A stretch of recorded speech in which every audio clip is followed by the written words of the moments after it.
the technologies that don't require billions of dollars to establish, that don't require hundreds of acres to build, enterprises that are built on innovation that's in your mind.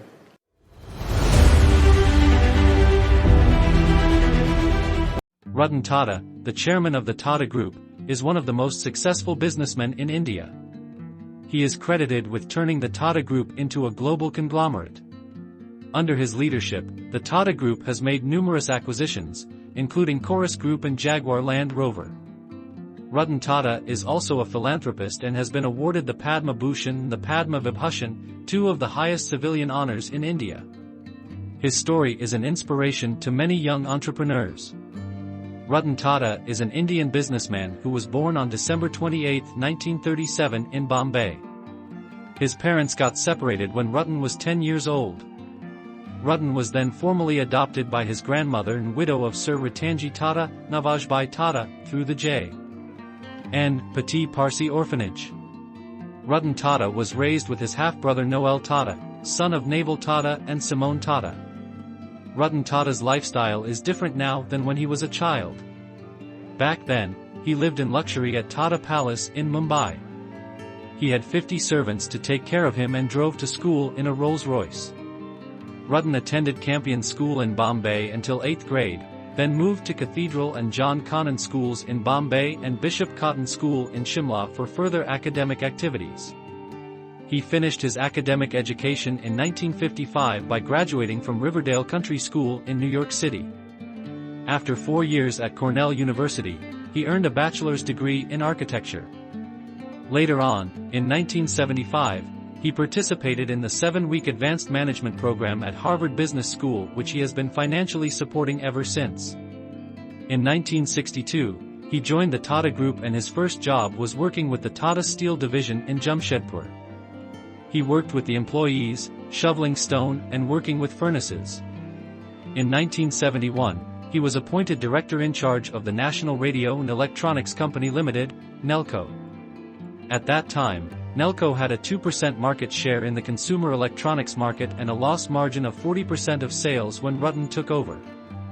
With hard work and perseverance, NELCO eventually grew to have a market share of 20% and recovered its losses in 1975. He became chairman of Tata Industries a decade later and in 1991 succeeded his uncle, J.R.D. Tata, as chairman of the Tata Group. He faced stiff resistance from many company heads who spent decades in their respective companies. Tata began replacing them by setting a retirement age and made it compulsory for each company to report to the group office. Under his leadership, the overlapping companies of Tata's sons were streamlined into a synergized whole. Ratan Tata was the chairman of Tata Group for 21 years. During that time, the company's revenue grew by over 40 times and its profit by over 50 times. In 2012, he retired from his position. By the time he left, the market capitalization of Tata Group had grown to over Rs. 4.62 lakh crore. Ratan Tata unified the different companies under Tata Group, which were previously operating with different cultures and approaches to business. He defined a common value, culture, and approach for all companies under Tata Group. Ratan Tata built a group of companies that became known as a brand. Now, Tata is among the most valuable brands in the world. People trust any product with the Tata branding.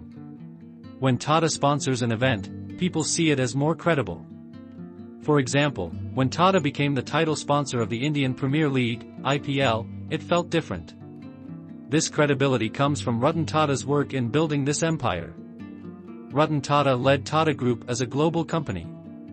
He introduced true globalization into Tata Group culture by acquiring various multinational companies and establishing units in foreign land. Ratan Tata also took Tata Group to new heights by listing Indian business in foreign stock exchanges. Ratan Tata encouraged innovation in business. This led to Tata Group developing various products and services that reflect an innovative approach. He made significant investments in upgrading technology and revamping the product portfolio. Ratan Tata also started the innovation culture in Tata Group by developing a passenger car, the cheapest car, Nano, and making the world's cheapest water purifier for mass reach. In year 2000, he was honored with Padma Bhushan by the government of India. Upon assuming leadership of the conglomerate, Tata aggressively sought to expand it, and increasingly he focused on globalizing its businesses. In 2000 the group acquired London-based Tetley Tea for $431.3 million, and in 2004 it purchased the truck manufacturing operations of South Korea's Daewoo Motors for $102 million.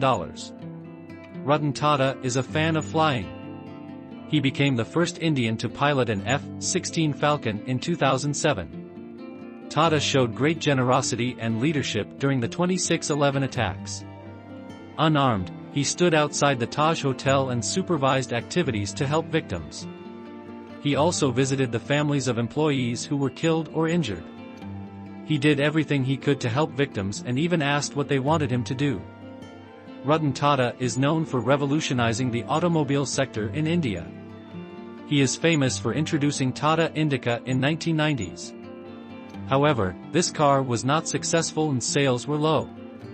As a result, Tata Motors decided to sell the car division. In 1999, the group wanted to sell its fledgling car business to Ford. Ratan Tata and his team flew to Detroit and met the chairman of Ford, Bill Ford. In a meeting that lasted 3 hours, Ratan Tata was apparently disrespected.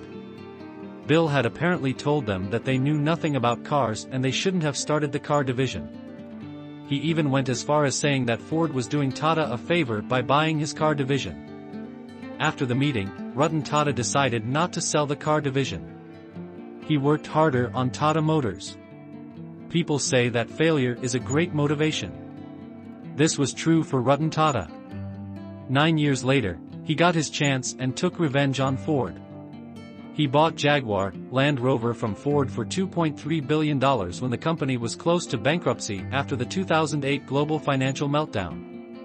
Tata retired from his position as chairman of the Tata Group in December 2012.